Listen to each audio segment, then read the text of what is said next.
Hi అండి, అందరూ ఎలా ఉన్నారండి? అయితే నేను ఇంట్లో డార్క్ చాక్లెట్ తోటి కేక్ చేద్దామని చెప్పి చాక్లెట్ తీసుకొచ్చాను.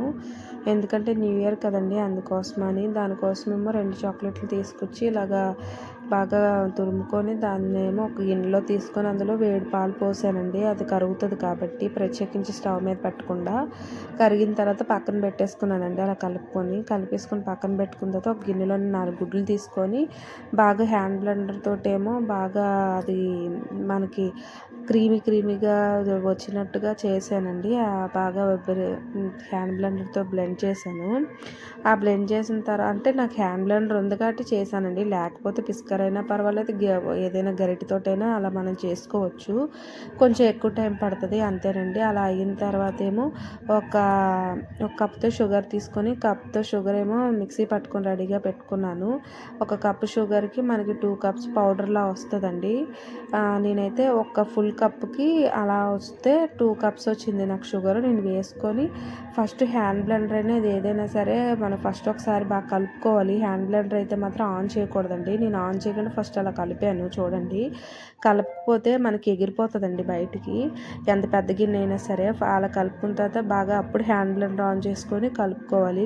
అంటే మనం ఏదైనా సరే ఒక్క డైరెక్షన్తోనే కలపాలండి. పిండేసిన తర్వాత కానీ ఏదైనా మళ్ళీ 2 డైరెక్షన్లో కలపటం వల్ల ఏంటంటే మనకి ఎయిర్ బబుల్స్ ఫామ్ అవుతాయి కదండి, అవి ఏమో మనకి బాగోదండి. అప్పుడు కేక్ మెత్తగా రాదు.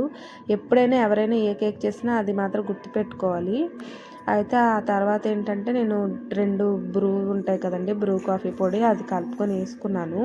అది వేయటం వల్ల మనకు కొంచెం కలర్ చేంజ్ అవుతుంది, స్మెల్ బాగుంటుందండి. అది వేసుకున్న తర్వాత బాగా కలుపుకున్న తర్వాత అందులోనేమో సేమ్ నేను షుగర్ పౌడర్ ఎలా అయితే 2 కప్స్ తీసుకున్నానో, షుగర్ పౌడర్ అండి, నేను షుగర్ కాదు, షుగర్ పౌడర్ 2 కప్పులు తీసుకున్నాను. అలాగే మైదా పిండి కూడా 2 కప్పులు తీసుకుని ఒకసారి బాగా కలుపుకోవాలి. ఆ తర్వాత ఏమో 2 స్పూన్స్ బేకింగ్ పౌడర్ తీసుకున్నానండి.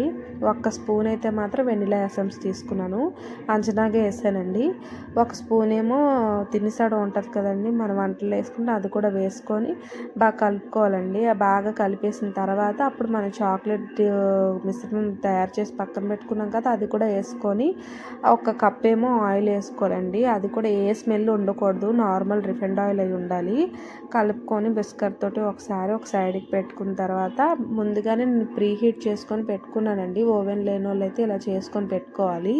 ఓవెన్ ఉన్న వాళ్ళు అయితే దాని టైమింగ్ బట్టి అది పెట్టుకోవాలి. నేనైతే ఎప్పుడు ఓవెన్ అయితే యూజ్ చేయలేదండి, ఎప్పుడు కూడా నేను ఇలాగే చేసుకున్నాను. అందుకని చెప్పేసి నేను ఇలా చేసుకొని ఇసుక పెట్టుకొని దాంట్లోనేమో ఇలా పెట్టుకున్నానండి. ఇవన్నీ నేను కొనుక్కున్నాను కేక్ తయారు చేసుకోవడానికి. అందుకోసం అని చెప్పి ఆ మౌల్లో వేసుకున్నానండి. కేక్ అయితే ఇలా రెడీ అయిపోయింది చక్కగాను. మాకు 40 మినిట్స్ పట్టిందండి. ఎవరికైనా సరే స్టవ్ మీద 40 మినిట్స్ పట్టింది, సిమ్లో ఉడికించుకోవాలి. అయితే మేము న్యూ ఇయర్ రాకముందే కోసేసాము. మా అబ్బాయి ఒప్పుకోలేదండి, కోయి అనేసి ఏడుస్తున్నాడని కోసేసాము.